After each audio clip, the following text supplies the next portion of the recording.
Right. So I would like to welcome Bulbul. Bulbul is she will introduce herself as well, but she is a wellness and mindfulness educator.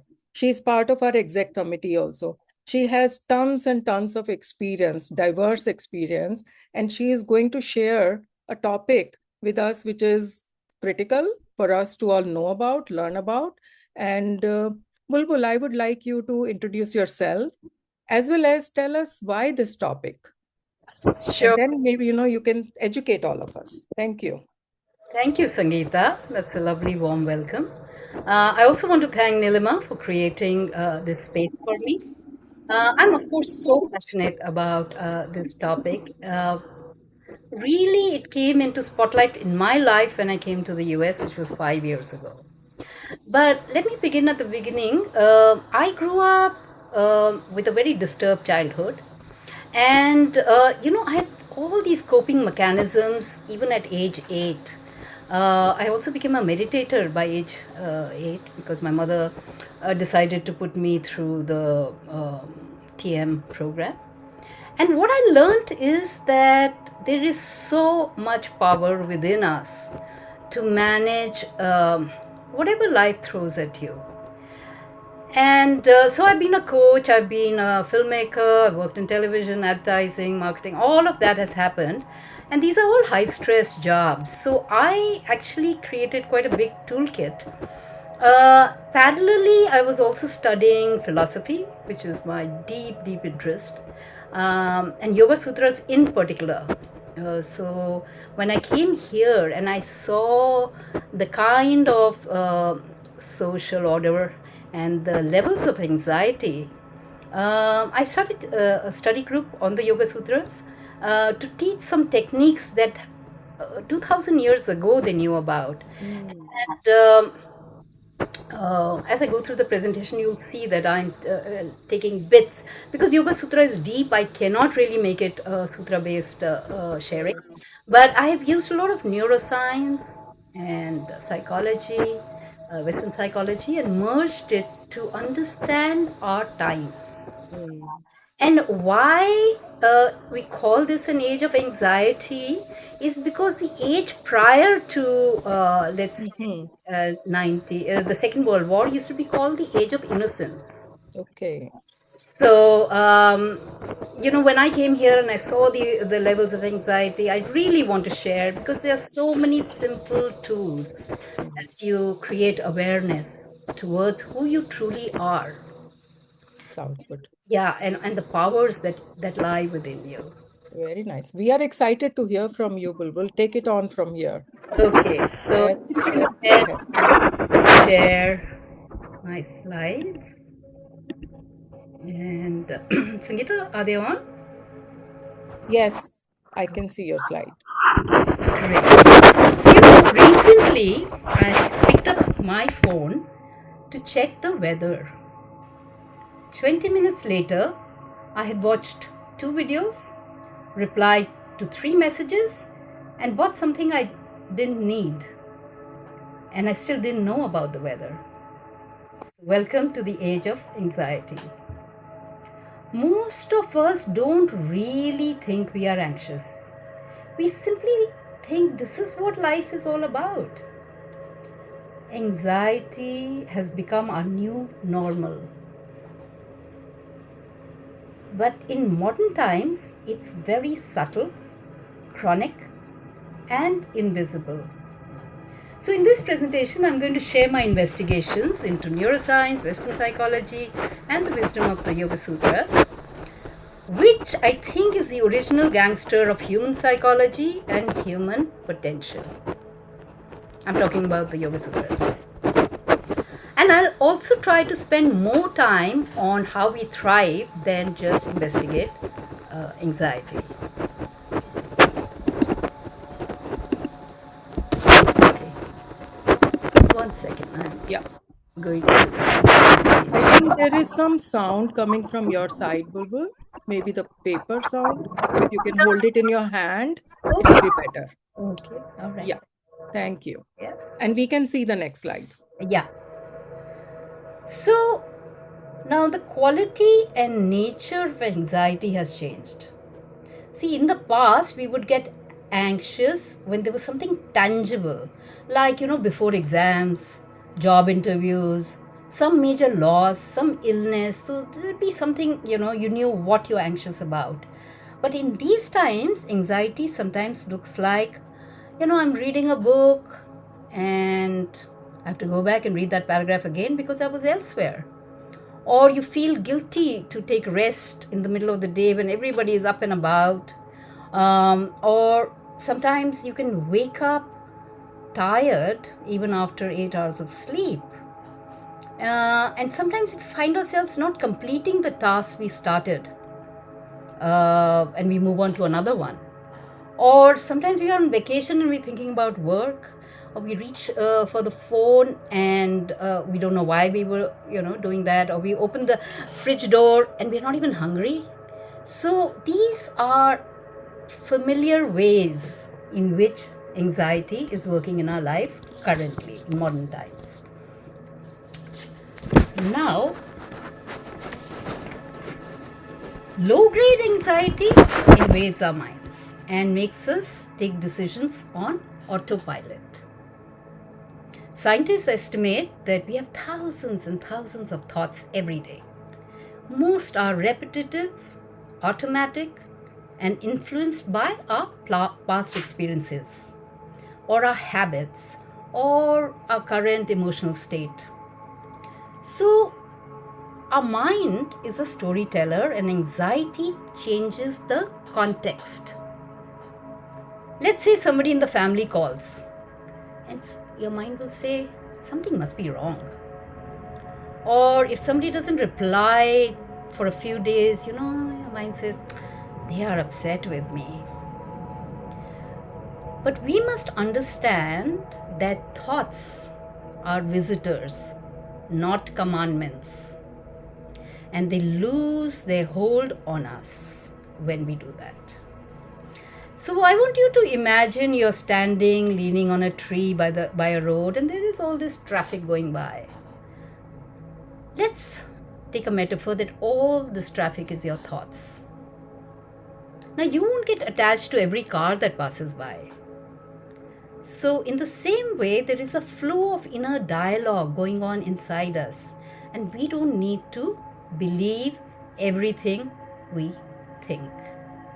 By the way, this is the title of a book that we were gifted, and I never got down to reading it, but I love the title.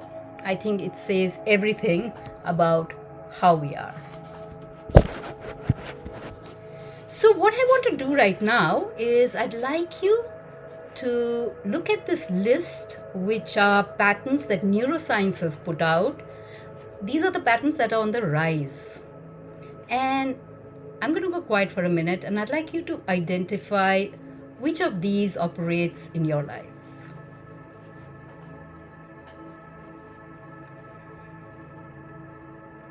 And people feel free to post it in chat, and we can share with Bulbul how we feel today. And we'll take questions also on the chat. Yeah. I'll take them all at the end because there's a certain flow I want to be with. Yes. So, let me also share a little neuroscience on why our brains have this thing of making patterns.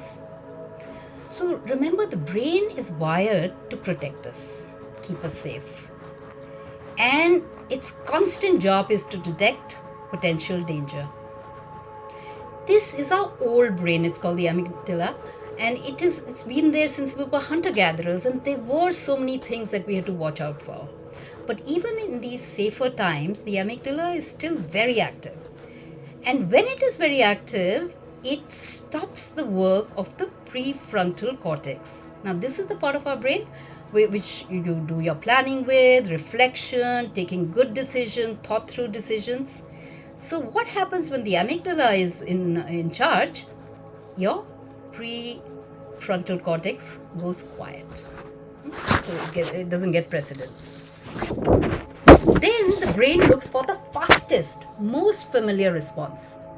Instead of asking what is the best choice, it says what has worked before. and then we repeat an old pattern. Now, this is a good question. And if we were live, I would have asked this from all of you, but it's very likely that you would have said time, good health, or intelligence, money, relationship. It could be any of those answers. I don't know how many of you are going to be surprised, because it's actually this. Attention has become a commodity that the whole world seeks. Not just big corporations who are always, trying to sell products and, vying for your attention, but also let's look at family, let's look at all the media and entertainment, let's look at work. So we are born with a finite amount of attention, and it is getting really distributed across, it's getting distributed really thin.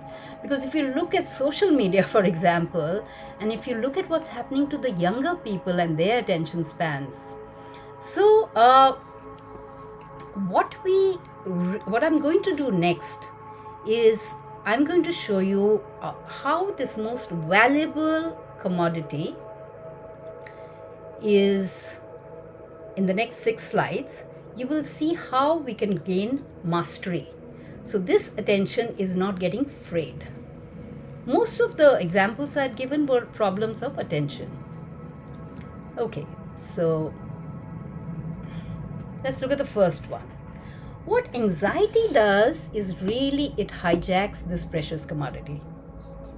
Because anxiety is a master illusionist. It convinces us that imagined dangers and imagined futures deserve more attention than the life unfolding before us. It keeps us mentally absent from the only moment we have to actually live, which is right now, this moment. Now, our attention is our center of gravity. When we become aware of this, we begin to live in the now, which is stress-free. I mean, try it anytime. Just sit and be fully present to where you are, what's going on, the smell, the sounds, and you'll be there'll be no stress. The stress cannot enter into the now. So, while anxiety hijacks attention, mindfulness brings it back home. So, another big finding of the neuroscientists is that our attention is shaping our brain every moment. Now, next one. If anxiety hijacks attention from the inside, technology harvests attention from the outside. Together, they create a mind that rarely rests. Every interruption forces our brain to switch tasks. Frequent switching increases cognitive load, mental fatigue, and stress. So, a distracted brain is a tired brain. Now, attention actually sculpts our brain. The brain rewires through repeated, emotionally meaningful attention. I'm just going to repeat that. The brain rewires through repeated, emotionally meaningful attention. So if you look at those patterns we were talking about, all of them can be reversed. You must have heard about neuroplasticity. And there's a famous Donald Hebb line, neurons are tied together, wired together. So, but it's really true. Those anxiety patterns we looked at can be, they're something we picked up in our environment, but it can all be changed when awareness about our attention and where it's going and what we're giving it power to. So, in the Yoga Sutras, the terminology is different, but the technology of attention is a lot deeper. But in this presentation, I won't go into the deeper aspects because it's our first introduction to attention and our minds and what goes on there. So, this is our master tool. Mindfulness will train. When our attention is wholly in the present moment, we are practicing mindfulness. This focused attention is like a laser that burns up anxiety. It burns up many other problems too, but we'll stick to anxiety. The practice of mindfulness, I believe, if taught at a young age, will create very fine minds. We'll look at the practice of mindfulness a little later, but meanwhile, I just wanted to mention that mindfulness is a yogic concept, and the Buddhists really popularized it. And today, you have mindfulness-based cognitive therapy, MBCT, and it's used worldwide. In fact, even I think Harvard is teaching it. So, once we know that attention is the conductor of the music of our minds, then mindfulness can help wipe anxiety as we train ourselves. And we'll look at its practices shortly. I mentioned this already, that Yoga Sutra really refines, but we will maybe do that another day. And how do we reclaim this attention, since it's so vital to us, since it's such a big gift?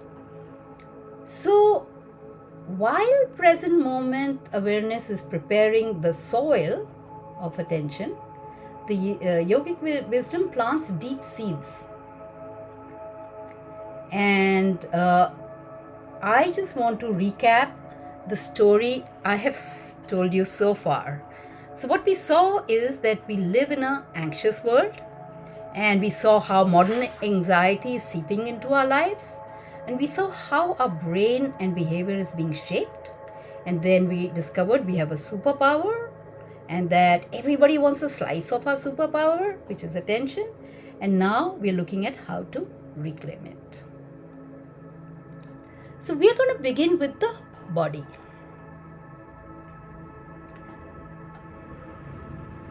We have a switch, and that switch is a inbuilt calm switch, and it is called the vagus nerve. The vagus nerve is actually a calming pathway. It is the longest cranial nerve originating in the brainstem and travels down the neck, chest, and abdomen. When it is activated, your heart rate slows, your breathing deepens, digestion improves, and the brain receives the message, you are safe. If any of you do yoga, your teachers may have talked about the effect of yoga on the vagus nerve. The other big tool we have in the body is our breath. The breath is like a remote control to calm the nervous system. Now, your breath is the only body function that is both automatic and under conscious control. So I hope some of you have practiced pranayam or any other modality, but this is actually a sutra in the first chapter, which says that just slowing down your exhalation will calm you. Do you all want to practice this? I'll take a minute. Just take a deep breath and release it as slowly as you can, and just see the effect on your shoulders, your neck, your back. So let's do this.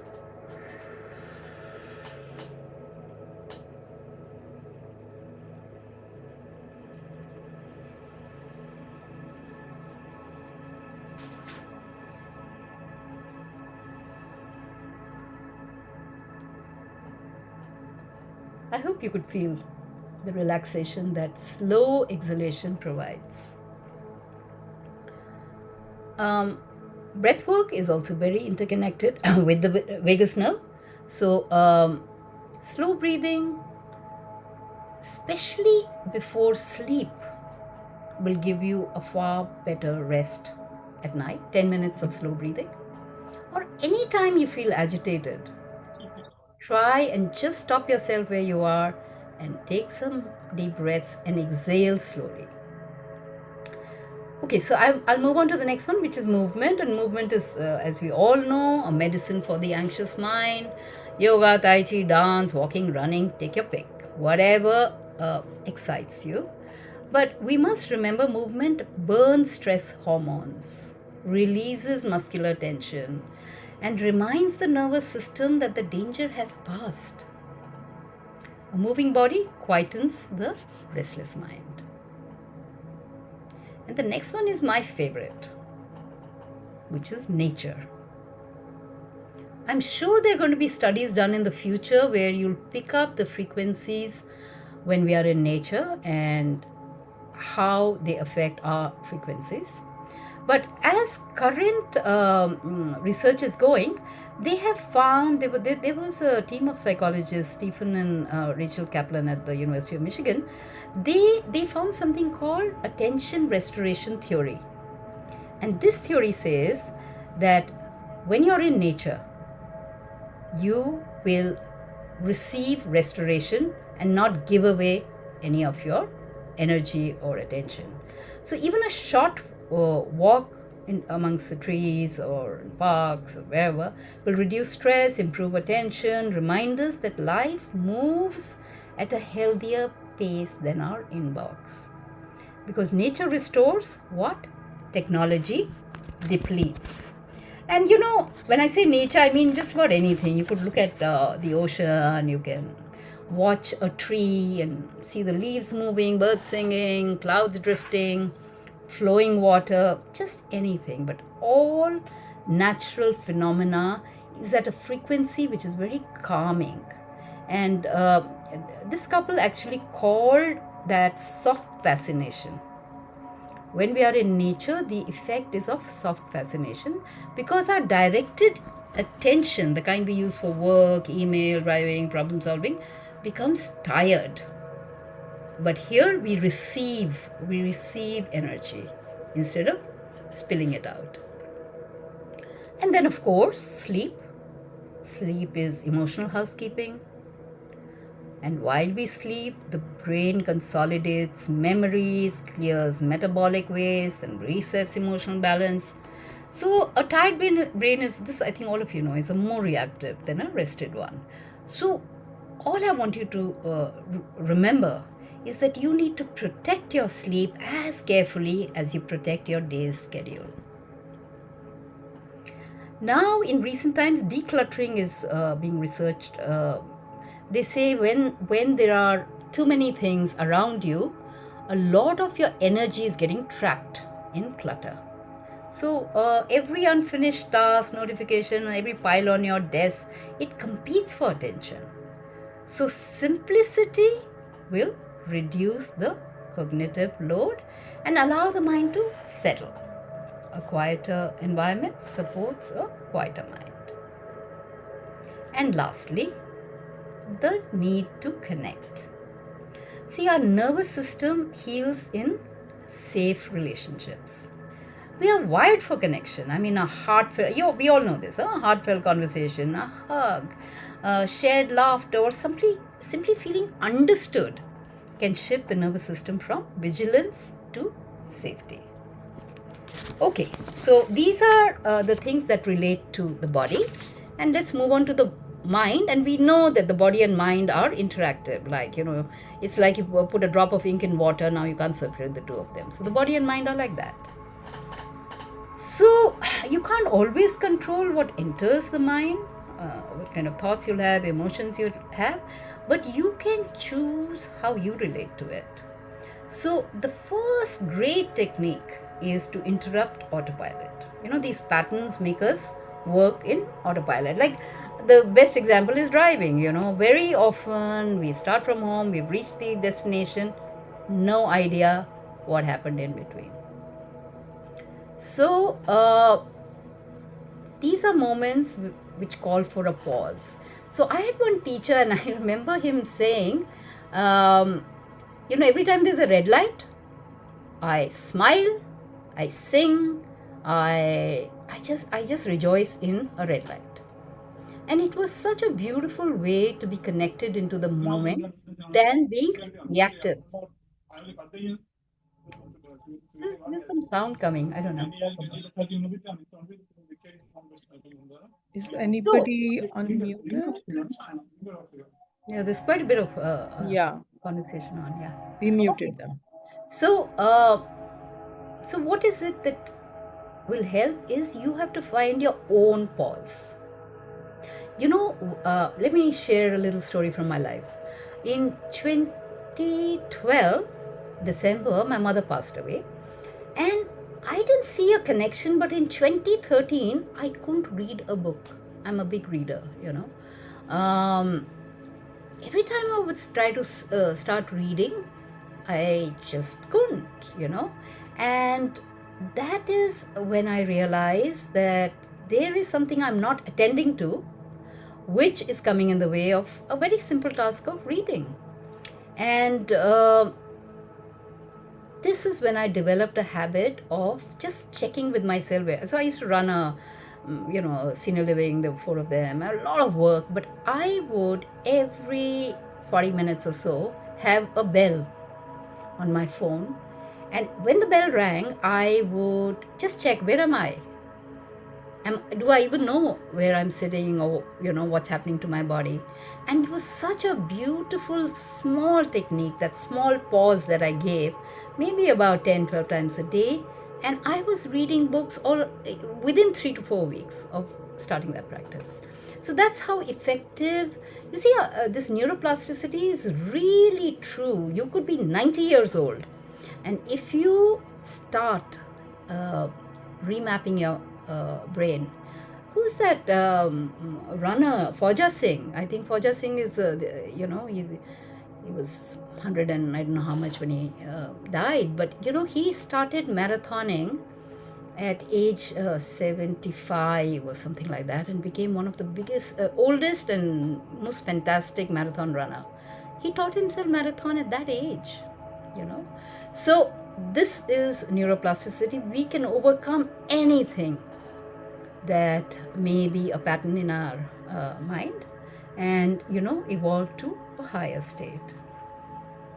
So most of our actions are automatic, and the brain, let me tell you, loves efficiency. It likes habits because it you can be on the roll and do multitasking and do whatever. But with a little conscious effort, whenever we are anxious, these patterns will either become more strong, or they will start leaving you because you are beginning to notice them.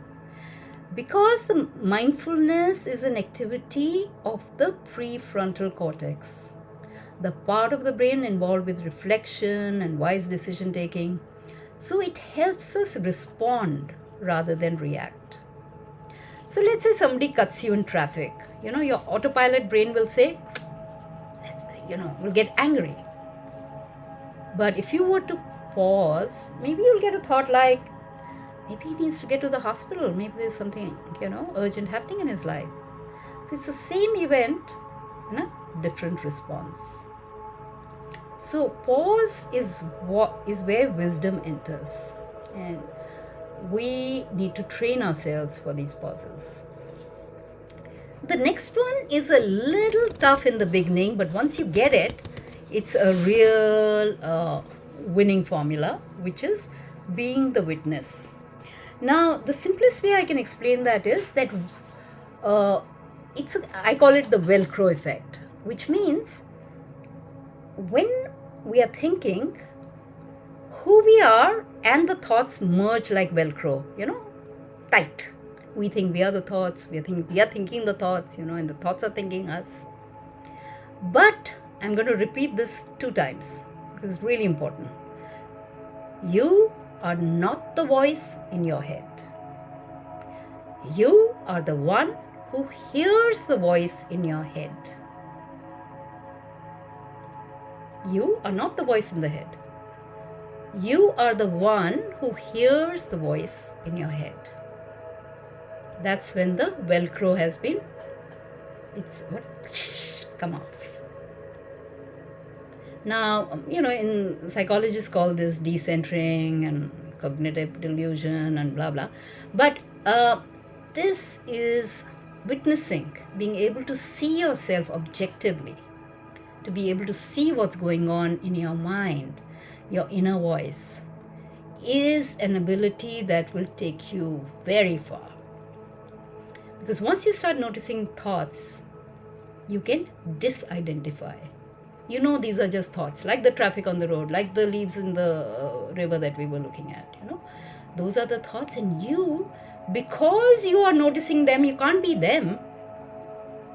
The subject object thing. If there is an object that you can look at, you can't be the object. Okay, I'm going to leave this here.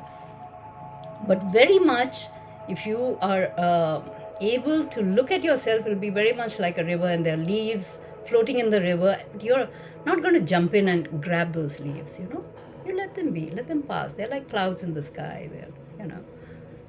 This is something that happens, and you are somebody who witnesses that they happen. And once you begin doing that, you will find that you will be able to be so present. Because yes, there are thoughts going on, but remember, anxiety lives in imagined futures. Peace lives in the present. So the brain predicts constantly. When anxiety takes over, predictions become catastrophic. But when you ground your attention, the present interrupts the cycle. Okay, let's come to reframing. You have to challenge, because the mind is chattering, yeah, it's a chatterbug. So you have to challenge the stories it tells you. Facts don't create suffering. The stories we attach to them often do. So, our brains have a negativity bias. And again, it's coming from the amygdala, the old brain. So, this negativity bias really stood us in good stead. In the times which were very dangerous, it was good that we were thinking that the worst can happen. But it's more likely to notice potential threats than neutral events. So let's say somebody text messages you and says, "Can we talk?"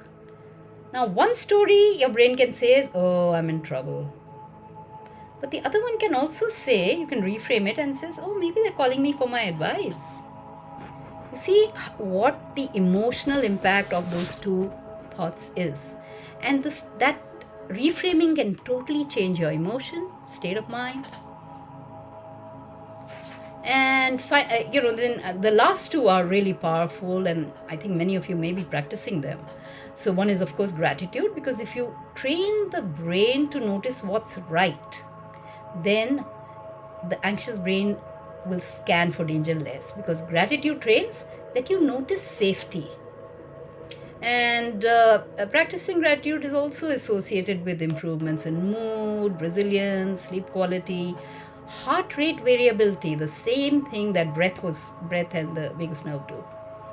So instead of wondering what went wrong today, if you end your day by saying, "Hey, what all went well today?"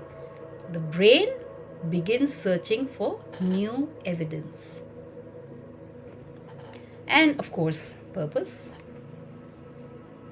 HOH, I think all of you from HOH, I don't need to tell you, because if you live for something bigger than fear, purpose gives direction to attention. So again, research in psychology suggests that there is a strong sense of meaning when given to people. It helps them cope with stress and recover from setbacks, and just have emotional well-being. So purpose doesn't remove hardship, but it changes our relationship with it. So there are two people, they are pushing a rock up a hill. So one can think, "I'm moving rocks," but the other one says, "I'm building a cathedral." Purpose transforms effort into meaning. And now, there's so much that I put out there, but I thought I'll create a little acronym to help you, since I was talking about keeping your center of gravity in the attention. So the word is center, and let's see what it stands for. C is to calm the body. Very key, and it's such an easy skill to connect to. E is present moment awareness. being mindful, realizing that in this moment everything is fantastic. So many things are going right in this moment. Then noticing your thoughts.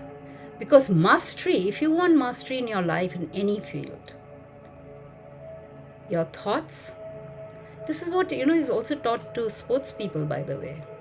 They're told to witness how they feel when they don't score the goal, and how to imagine how the next moment is going to be a one where you'll score the goal. So, noticing your thoughts and training your attention, focusing. And here is again a big Yoga Sutra learning. It's from the Sutra 1.2, which says just release whatever you can't control. The word is vairagya, which is a Sanskrit word for dispassion. Don't be so attached to events of your life, to your thoughts, to what happens. If you practice vairagya, life is going to be so beautiful because the drain of attention is not happening. And finally, express your higher self, live from your inner wisdom, don't listen to so much from the outside world, and don't be, bogged. Control your life, control your thoughts. And by control, I don't mean that hard kind of control. Be aware, recognize, and be really compassionate to yourself. I mean, we need self compassion at all times. And when we have that, I think our inner sage speaks up. And with that, I end my presentation and I'd love to take questions. Thank you so much, Bulbul. This was really very, very, I learned a lot of new things and I took notes, although I know we are going to share the slides. But let's open it up for questions. Anybody here who has a specific question or expansion on a general topic?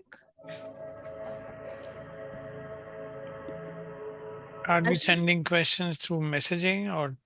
Yeah, through chat or raise hand. So I will ask a question in the meantime. How do we, at what age do you think we can start teaching our kids? I think a perfect age to learn mindfulness is somewhere around 5 to 7, because Okay. their brains are still shaping and they are beginning to understand the effect of their words and their actions and the world around. That's a Hmm, great age to begin. hmm, Yeah. yeah. But any age, even at 10, I was taking my own example, and I had such a disturbed childhood. I had a bipolar mother, my father had passed away, and we were just, I don't know, I was being abandoned all the time. And you know what kept me very okay through life, because I haven't done any therapy, and I've not done any of the things which can keep you sane as I grew up. But what kept me really going is noticing my thoughts, noticing my feelings. I always was able to separate my situation and my thoughts from who I am. So if that, and that skill came to me also because of TM, because of other meditation practices.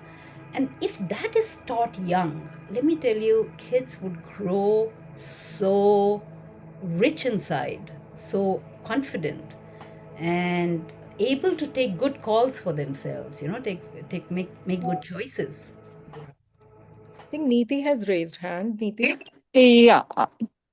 First of all, Bulbul, thank you so much for such a great session. Actually, everybody, I'm sure, became aware of so many normal, basic things which we didn't think that, at least I didn't think that was considered anxiety. So I didn't know even being a perfectionist or trying to do a lot Oh is yeah. part of anxiety, right? So Yeah, because you want to control, you want nothing to go wrong. And can you imagine the amount yeah, of stress that causes to you, to yourself? Because it's yeah, going to be yeah. a, yeah. So can we stop sharing the slide so we can see the person Yeah, talking? sure, Yeah, sure. if you don't mind, Bulbul Yeah, ji. I don't have my Yes, yes. camera on Sorry, at the sorry, moment. Okay, sorry. I okay, So, should have okay. done that. Bulbul, yeah. So my actually to the question, actually I'm going to kind of extend the question. Sangeeta had said for our children, is it possible, because you shared some really great insights, and I was thinking, is it possible for you to put it in bullet points? You know how these days the kids are, they won't go through the entire session, Yeah. but if we can have and sources for the literature you think that would help them to go Yes, into yes, it, yes. that would be a Definitely. great handout and You we can know, some pass it of on. these popular movies and series that they watch carry great messaging. Hmm. So my technique, my husband has 5 grandkids, and my technique is to use movies, the movies that they watch. All the animation. They're Yeah, great ways to learn things. yeah.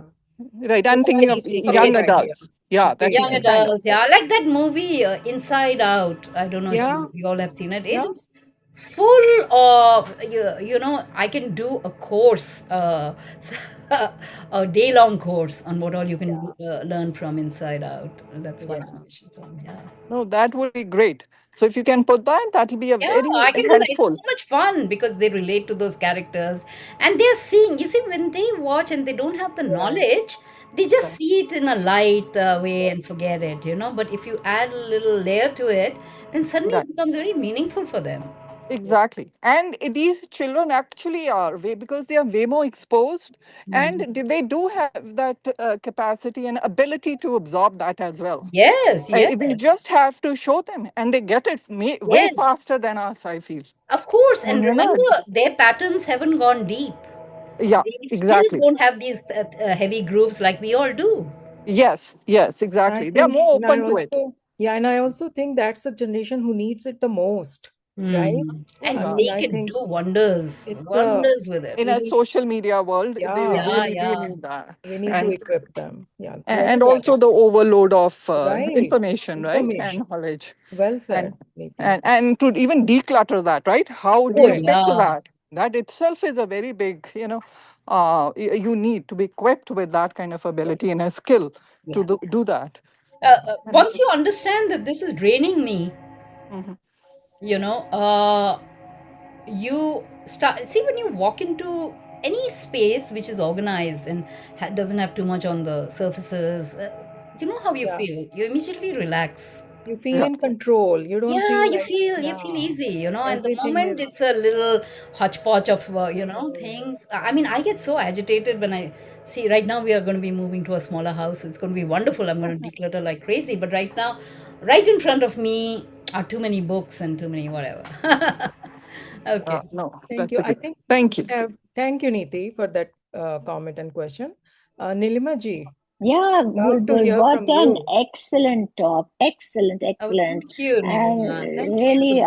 love, if you can, if people can explain that space, I call it the space of grace. Everybody Mm, knows it's my HP. yeah. And, that space of stillness, if we can Mm, find within ourselves, and that comes from meditation. Meditation doesn't have to be fancy, just stillness. Even if so, I'm like someday about with my grandchildren, and they're so anxious all the time. So yeah. I started with a timer. I say, Mm, okay, 1 minute, just be still. Meditation is nothing but stilling the mind, you mm, know? So that space. And if you can say something about surrender, once you mm, identify the space within that, that witness self, and you surrender to it. How yeah. does one surrender? I mean, I've been, trying to try. Is there like share? How do we surrender to the higher I power? think that takes time because, Mm, you know, wherever we are right now, uh, it's taken so many years of experience and, things that have happened. So to shift, and also all of us have the kind of parenting that used to be the norm was a controlling parenting, a helicopter style parenting. So we learned control so early in life that surrender can only happen when some, you're able to tap into your, well, with you I can talk about the Anandmaya Kosha, your the joy center that you have inside you. When you tap into that, you realize that, oh my God, surrender gives you gifts that nothing else will give.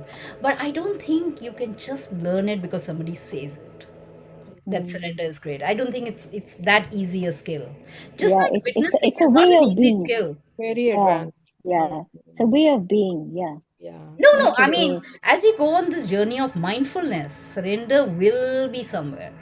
It mm, will pop up, and each one of us is different. So I don't have a formula really. Some things mm, work for some things work for someone. mm, But mindfulness is that tool which will get you everywhere. Mm. mm. Sounds good. Thank you. We have another question, Pungri. Hi, Bulbul. Thank you so Hi. much. Pungri here. I was just Yes. listening to your beautiful, mellifluous voice as I Oh, was watering thank the you. plants. So it was all the more like centered and calming, with a beautiful breeze in the background. So Oh, so I lovely. wanted to, add a couple of points. I mean, everything that it's not that we want to share this. It was all very well put together. It's just like the daily dose of inspiration. And on the topic of neuroplasticity, I think Yeah. that is something that is very important throughout our life. I mean, we keep Mhm. hearing about that from the longevity experts, from the Yeah. neurologists. And I have a personal experience to share. After my dad's passing, like a year and a half ago, a mom who was a very feisty woman, like she lost interest in so many things. So I've been constantly talking to her about this neuroplasticity. She loves learning instrument, which she has given up. You won't believe, just yesterday she took that first step of doing it. Now she has the incentive to go forward. So the reason I'm bringing my personal example is that is something we can apply throughout the life. It's just that we have to be conscious Mm. of Yeah. what we want to do and how we want to change ourselves. Yeah, and this is actually a part of the mental declutter we all need to do. I mean, physical is easy to do, but in Mm. our mind, we have so many desires and so many things, you know, attract us, pull us. Especially if you're a creative person, it's even worse. So, there also you have to design what's essential, what gives me real joy, what is going to, so it's like a little declutter. But yeah, I'm so happy to hear about your mom. Yeah, Quite thank honestly, I know of so many creative people who began their creative journey after 60. I was going to write a book called Super Aging based on these people. Anyway, you. lovely to hear Yeah. your story, Pungadi. Yeah, I can see your Yeah. trees. Now we can see you, Pungri. Yeah, Oh, yeah, okay. lovely. Sunset sky No, and but those thanks lovely for treetops. sharing. And you're already implementing being in nature. Yeah, So, Yeah, yeah, I yeah. love to do and that. I I love want to to do say it's one very thing. meditative for me I want always. to say one thing. In our board, Pungri, who is a esteemed board member, she brings the calm. And I think she Ah, already knows how to bring calm to herself. okay, So, lovely, lovely. That's very sweet of you, Sangeeta. Thank you. all right. Anybody else who wants to chime in or ask a question? We are nearing the end of the hour. Yeah. I just wanted to share that it was beautiful, Bulbul. Thank you so much for sharing with us. And I sometimes feel that I was blessed because from, like you said, a young age, Yeah. I don't know if it was my parents' influence or whatever, how I was brought up, and um, meditative, art of living, Vedanta, Chinmaya Mission, whatever Oh, you say, you all have the these best things. karma. No, all these things have helped me so Yeah. much in my life, in different points in my life. I Mm, have been through many, many things, not just, people on the board may know about health risks, but I've been through many, many ups and downs in my life. Mm-hmm. And I always feel that surrender surrender, like whether you call it vairagya, surrender, that place of whatever, acceptance number one. And not this, when I talk to other people, I feel like a lot of them have a lot of like self pity. Yeah. Victim attitude. Yeah. Yeah. These Like, are why all did the this minds. happen? These are all games of the mind, Yeah, mind yeah, coping mechanisms. exactly, And exactly, they get you stuck because when you're in a self-pity mode, you're going to go nowhere. Correct. exactly. But And with God's grace, I always say I'm such a big believer in spiritual, this thing. I said that I've always been guided, and somehow I just love, every person on this board, whether they're on the board or whatever, in some way connected. And I have seen that whenever I reach out to people and say, would you like to do this? Would you like to help? Would you like to do that? Nobody ever says no to me, yeah, yeah. you know, even children, even young children, It's to your older energy, people. No, Rita. no, no. No, It's I'm not. telling you, there's No, something tangible. no, I'm sharing with you not to say anything about me. What I'm trying to say is this is also the grace of God. Of course. This is the Absolutely. grace of God. I Yeah. belong in so many groups, and people say, how are you able to accept it? How are you able to accept it? I didn't do anything special. It's the grace of God. Yeah. It's And wonderful I'm to very acknowledge thankful for that. it. Yeah. And I'm Very very good to thankful acknowledge for that. it. Yeah. Yeah. I think that You're blessed. gratefulness, I mean, what everything that you mentioned, Chinmay, all this is well in India.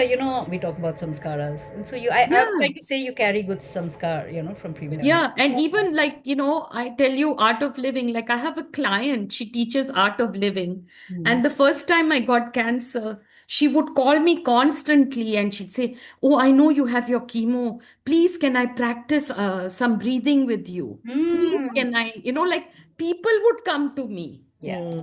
Yeah. Anoop Judge, who used to be a board member, and she's my friend, but she would come. She would come and sit and read this gutka with me, this Hmm. special prayer for to tolerate like this thing, and go to the go. I never even knew she used to go do all these things and bring me prasad from there. I'm giving example of somebody who they all know and can relate to. Yeah. But I'm just sharing that, people from all over the place would just, and I feel so blessed about that. Yeah. And you're right. It's the more you start seeing gratitude in your life, The then more it it'll come. doesn't end. Yes. Then you start seeing every small thing as gratitude. Yeah. Right. Yeah. Yeah. Because seriously, everything that's happening to us is not our work. It's not our effort. Grace is, spraying all around us. Mm. Yeah. Even my coming into HOH, my meeting Nilima, I think is an act of grace. I was so For sure. lonely, and so when I first came here, I had not a friend, and then Then and I Yes. joined her Yoga Sutra class. It was yeah. beautiful. Yeah, it is So, so amazing. And thank you so much for, I oh, love thank you how you all for put it giving me the together. opportunity. And, I've done also the TM course, I've done Yeah. the art of playing course, I've done all these things. And I remember Shivani was 7 when I put her in art of living, I remember. Okay. Yeah. And, when I signed her up for the TM course, she said, Mom, I'm too young for this. You old people do it. Okay. And it was a surprise that this thing. And I told her, I've never asked for a birthday present. I'll never forget it was July. And I said, I don't know how to help dad and you with what you're going through. Had just started auditioning and all that. And it's such a tough thing in life to go through, auditions every day or try this Rejections. and try Rejections. that Yeah. and rejections. And Vineet had some stuff happening at work. And I was like, I don't know how to help. And I said, you know what? We're all three going to do this TM course. I had a Mm. personal coach come for a few days and through the TM center Yeah. and They teach said. us. Yeah. I had a And video and who came. Yeah. and Vineet, the first day when they asked him, why are you doing this course? There's a questionnaire they make you fill. And he said, my wife is forcing us to do this. She has, she has, Umesh did it. It changed his life. yeah, she said, he put there that she never asks us for anything and she has asked us to give her this present. Yeah. I'm And interested in knowing what has been the effect of TM on your oh my life. God, he is amazing. He talks to everybody about TM. Mm. It really can make such a difference, you know. It makes no, Any and I'm just saying it to validate all those points that you have put out Right. because I personally experienced that. Mm. Even the listening to myself, so many times I ask myself, am I hurt because it's my ego? Am I hurt because I said something wrong? Am I hurt because, why am I hurt? Because I'm identifying with that thing? You know, I ask myself all these questions now. But like you said, all this takes time. takes time. You It's can't all a decide gradual, today. yeah, You yeah. can't decide today. Like, people who have been unwell or something else, they just say to me, oh, how come you can do it? I want to try to do it. And I say, please do, because Mm. each day it will get better. Yeah. Yeah. But So I I think still there have is, so much to learn. yeah. I think we're Neeti, running you out. want to I think chime in? we're Yeah, we are running out of time. I think Neeti has her hand raised as well. Yes, and my quick question is I wanted to actually request we have our project partners, Kiran Modi and Alok Bhuvan. I would love to Yeah. hear their experiences. Oh, Yeah. Alok. Yeah, Yeah, and Alok. he came on video as well. So hopefully, Yeah, yeah. Yeah, and Kiran Modi also. I would love yeah. to hear. She left the meeting. Oh, No, okay. no, she's there. She's there. She's there. Kiran is there. Hey, Okay. Kiran, you want to say something? So let's hear from Alok first and then maybe Kiran. Alok, Perfect. unmute him. Hmm. he is unmuted. Yeah, Go yeah. ahead. Alok ji, so nice to see you here. We can't hear you, Alok. Hmm. अब सुनाई दे रहा है. नमस्कार and pranam sabhi ko. Namaskar. Hmm. So what I'm feeling after listening, Sorry, you are cutting off. We can't hear you. How about we hear from Miss Kiran. Kiran Modi first? Alok ji. Kiran. Huh. Morning, good evening, everyone. Good evening. It has, I mean, I'm always amazed at the kind of things HOH does, and opening up these kind of workshops, even to include us. I'm really grateful. Nilima said that you must join, and I'm really enjoying it. I joined a little bit late, so the initial portion I missed. But yes, it's so important to connect to ourselves. Once you are able to connect, and I think a little bit of training in that, my guru is Nilima. Her connection to higher power that keeps on also, and I realized connection to the higher power. Maybe I was not listening. And today, your talk again made me convinced that we need to listen to ourselves if we want to really allay our anxieties. Oh, yeah. Thank you We for have a sharing. very calm And center. sometimes the answers, yeah. yeah, Thank you. Thank you so much. is Please it keep us audible? Thank you, involved. Please Kiranji. keep Thank you us. so much. Alok. Huh, Alok. Yeah, is it audible now? Yes, yeah. So thank you everyone, and especially the thanks to Bulbul ji for such a wonderful session. And then you have talked about the pause. Yeah. It is very much important in everyone's life. Even I used to talk Nilma ji ki pause is very important to stop yourself. Hmm. So wonderful session, and what I feel in Manovikas we have the Sachetan as a spirituality program or something like that. So I was just wondering and thinking that whether the HOH also started in the same path. हम लोग थोड़ा सा और भी spiritual होते जा रहे हैं. So Yeah, thank we you. need Not. it. Yes, I think lovely, lovely. spirituality is very applicable to our practical life also. And these Yes, are the yes, We tips. Yeah, need it more than ever. we need it yes. more. We need it more And than our ever. next generation needs the most. I feel that's the Yeah. most needed. Thank you. Thank you for Thank sharing you. your Thank you, thoughts. everyone. Thank Great you. job. So I think we Thank are at you. time. Yeah. And thank you, Bulbul ji. And Thank Nilima, do you, you want to Sangeeta, say for something? conducting it so well. Yeah, thank Not you. a Thank glitch. you. Not one glitch. Thank you, Sangeeta.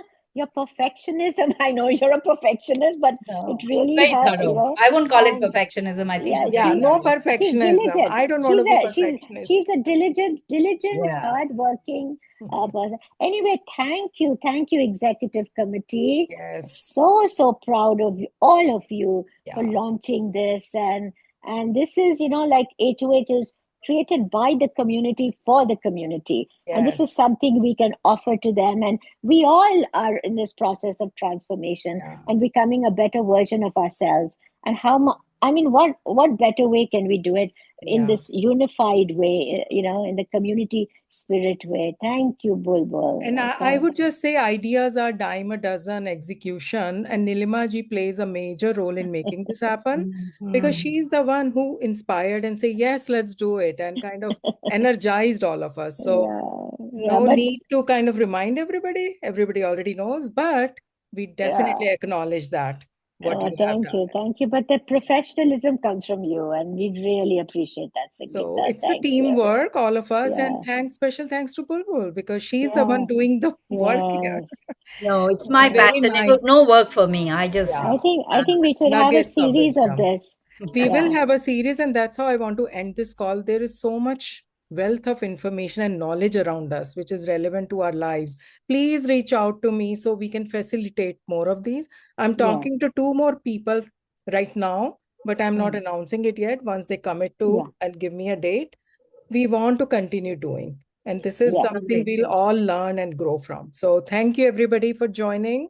Thank And you. Thank we'll you. see you Thank all you, again soon. Bulbul. Bye, Bye-bye. Bye. bye, bye.